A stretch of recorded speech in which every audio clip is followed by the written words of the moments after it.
आप सबको पता है कि स्वतंत्रता दिवस नजदीक है और इसलिए आज मैंने अपने भाषण के लिए विषय चुना है कर्तव्य और अधिकार। आपको पता है कि हमारे संविधान ने हमें कुछ फंडामेंटल ड्यूटीज भी दी है, यानी कि कर्तव्य। पता है आप सबको कितने फंडामेंटल ड्यूटीज मिली है हमको? नहीं पता है। 11 फंडामेंटल ड्यूटीज मिली है एंड फंडामेंटल राइट्स जो है वो 6 हैं। ठीक है, आज मैं बात करूंगी फंडामेंटल ड्यूटीज के बारे में, क्योंकि फंडामेंटल राइट्स तो सबको पता होंगे। लोग कर्तव्य की बात भूल जाते हैं और अधिकार की बात को याद रखते हैं। आप सबको पता है कि आपका क्या कर्तव्य है? स्टूडेंट्स का या विद्यार्थी का क्या कर्तव्य है, आपको पता है? नहीं पता है।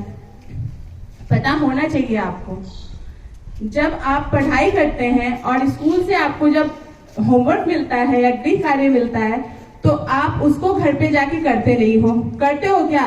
आपके जो शिक्षक हैं, आपके जो टीचर्स हैं, वो आपके पीछे पीछे घूमते हैं आपसे कॉपीज सबमिट करवाने के लिए। करते हैं या नहीं? कभी आज तक आपने टाइम पे कॉपी सबमिट की है? नहीं की है। मुझे तो नहीं मिली है।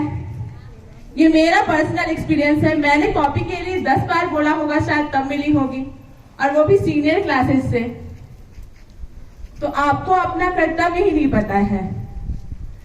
सबसे जरूरी ये जो है वो नहीं पता है आपको।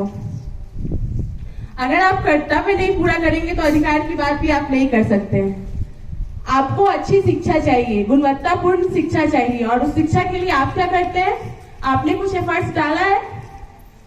आपकी जो ड्यूटीज है वो पूरी की है आपने? नहीं, आपने पूरी नहीं की है, तो आप अधिकार की बात भी नहीं कर सकते हैं। मैं आपको एक छोटी सी कहानी सुनाती हूँ। राजकुमार सिद्धार्थ के बारे में सुना होगा आप सबने, सुना है? कौन थे वो? हाँ, गौतम बुद्ध के बचपन का नाम था राजकुमार सिद्धार्थ। एक दिन वो क्या कर रहे थे, बगीचे में टहल रहे थे, ठीक है, और तभी एक हंस जो है वो घायल अवस्था में आकर गिरा उनके सामने। तो उन्होंने उसे उठाया और उसका उपचार किया। तभी उनका भाई था देवव्रत, उनका चचेरा भाई था देवव्रत। वो आया और उनसे लड़ाई करने लगा कि ये मेरा है, तुम मुझे इसे वापस करो। राजकुमार सिद्धार्थ ने कहा, नहीं, मैं तुम्हें इसे वापस नहीं दे सकता हूँ। तो देवव्रत ने कहा, नहीं, मैंने इसे मारा है, मैंने इसका शिकार किया है, इसलिए ये मेरा है। तभी भी सिद्धार्थ ने मना कर दिया देने के लिए, और बात कहाँ पे गई? बात गई न्यायालय में। और जब न्यायालय में बात गई तो फैसला जो है राजकुमार सिद्धार्थ के पक्ष में आया। क्यों आया? क्योंकि जीवन लेने वाले से ज्यादा अधिकार जो है वो जीवन देने वाले का होता है। राजकुमार सिद्धार्थ ने अपना कर्तव्य किया था, उन्होंने अधिकार नहीं मांगा था। उनका कर्तव्य था किसी जीव की रक्षा करना। उन्होंने उस जीव की रक्षा की थी और प्राण नहीं लिया था। और देवव्रत ने क्या किया था? उसे मारा था। तो इसलिए आपको अपना कर्तव्य करना है। कर्तव्य करने के बाद ही अधिकार की बात की जाती है। महात्मा गांधी ने कहा था कि आप अपना कर्तव्य करते रहिए, आपको अधिकार जो है वो स्वतः मिल जाएगा।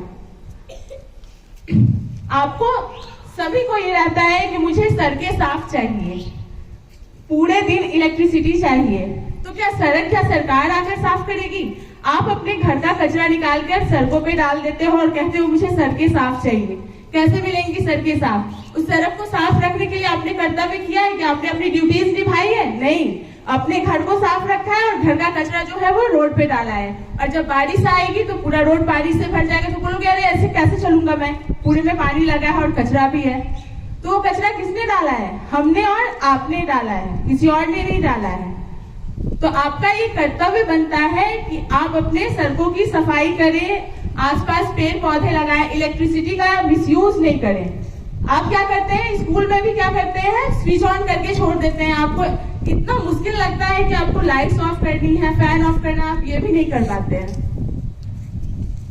आपको क्या लगता है कि ये देश जो है आपको ऐसे ही थाली में परोस के मिल गया है? नहीं, ये देश आपको थाली में परोस के नहीं मिला है। इसके लिए बहुत सारी सेक्रीफाइसेस दी गई है।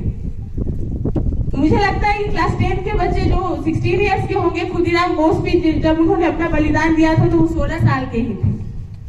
उन्होंने अपने देश के लिए अपनी जान न्यौछावर कर दी। आपसे जान नहीं मांगी जा रही है, आपसे छोटे छोटे एफर्ट्स लगाने के लिए कहा जा रहा है, आप वो भी नहीं कर पा रहे हैं। कर पा रहे हैं क्या? जापान का एग्जाम्पल तो सुना होगा आप सबने। जापान के बारे में जानते हैं ना?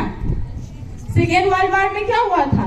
सेकेंड वर्ल्ड वॉर में वहां पे परमाणु बम गिराया गया था ना, और वहां के लोगों का जीवन का अधिकार छीन लिया गया था। बट जापान के लोगों को अपनी ड्यूटीज पता थी, और आज जापान क्या है? डेवलप्ड कंट्री है। कितने साल हुए सेकेंड वर्ल्ड वॉर को? इतनी जल्दी वहां के लोग उससे उबर के और अपने कंट्री को डेवलप कर लेते, क्योंकि उनको उनका कर्तव्य पता है। इंदिरा गांधी ने कहा था कि लोग अपना कर्तव्य भूल जाते हैं और अधिकार याद रखते हैं। तो ये बहुत अफसोस की बात है। आपको पहले अपना कर्तव्य करना है, फिर अपने अधिकार की बात करनी है। Thank you. Have a nice day.